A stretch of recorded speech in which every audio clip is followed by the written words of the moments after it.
sur les listes RESF, Paris-Est, donc les alertes rafles, je les vois.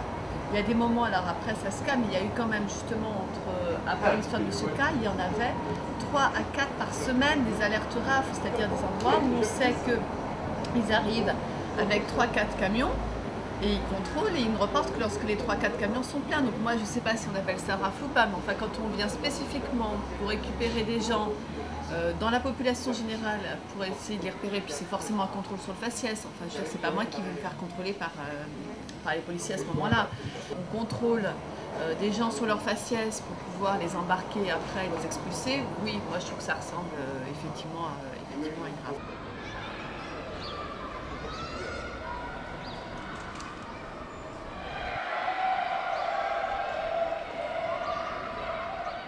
Je suis descendue de chez moi quand on m'a appelé pour me dire que des policiers commençaient à venir devant l'école.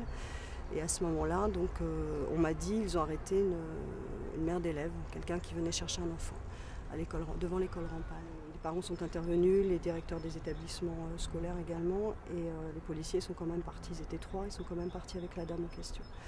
Donc j'ai réussi on était 2 ou 3, on a réussi à les rattraper et leur a expliqué que c'était la première fois qu'une chose comme ça se passait, du moins à Paris, que c'était interdit, qu'il y avait une circulaire dans ce sens-là.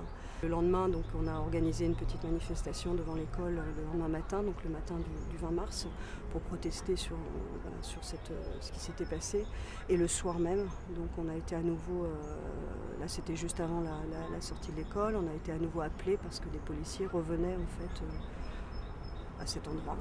On a vu qu'ils étaient à l'intérieur du café Le Petit Rampal. Ils avaient fermé la porte, donc on ne pouvait pas rentrer. On sentait bien qu'ils devaient faire des contrôles d'identité. Et qu'à un moment, ils allaient sortir et peut-être arrêter à nouveau des parents. Donc on était très vigilants. Et à ce moment-là, on a vu une dame pleurer devant l'école et elle nous a dit « Mon père est à l'intérieur et mon père n'a pas de papier ». C'est là que les parents qui venaient en plus chercher leurs enfants ont commencé à se regrouper devant le café. Quand ils sont sortis, ils nous ont dit vous allez dégager.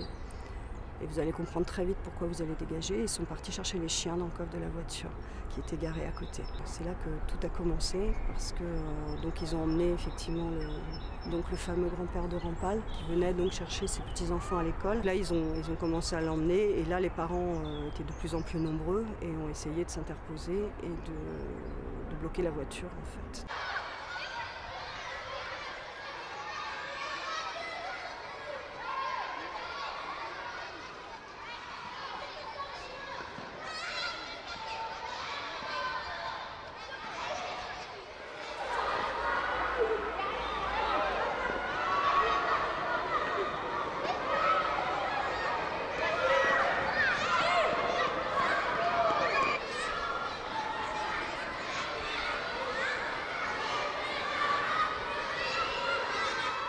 Pour moi, c'est une panique, mais qui est née de cet acharnement à faire du chiffre à tout prix.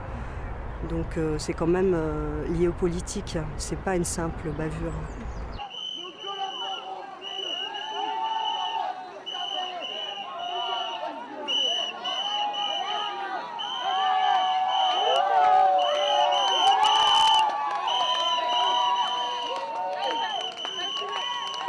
Vous le relâchez. Lâchez-le! Il venait chercher ses enfants à l'école, vous le relâchez. Relâchez. Allez, lâchez-le! Vous le relâchez!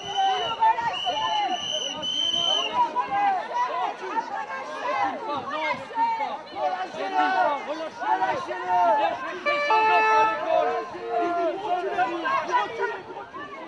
Il vient chercher son enfant. Il recule. Oui, non, vous êtes en train de briser une vie de famille. Il vient chercher son enfant. Vous allez le laisser sortir. On y va.